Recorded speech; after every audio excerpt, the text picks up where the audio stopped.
In the release, we stated that we question the apparent abandonment of the PSU in helping the BNTU. And we don't want to speculate, but we have to ask now, is it because Mr. Luke Palacio is a Garifuna descent why there were some issues there? Maybe not.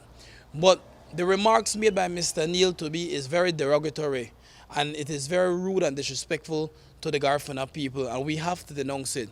And we want to acknowledge that the Garifuna people have made great contribution to our society, our history, and our economy. They're very great people, and by no means we should be in this modern time using racist comments. For far too long, some of the leadership in these unions, I believe, have been compromised and have not been doing their job in advocating for strong labor force laws.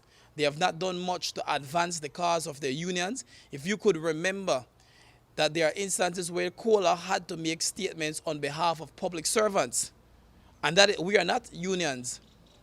And so Mr. Neal has a mandate, and he represents Garifuna, he represents people all across the unions.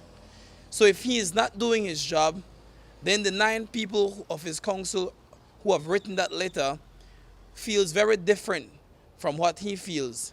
And I think that there's a wider and a larger event to uproot members of the unions in leadership who are not aggressively and even adequately advocating on behalf of the union.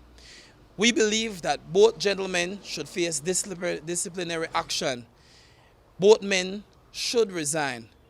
Both men have not given adequate explanation.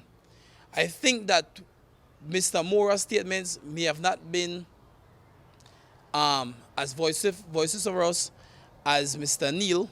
However, though, what we said in the statement is that what we were hoping that Mr. Mora would have done in that conversation was to denounce some of those statements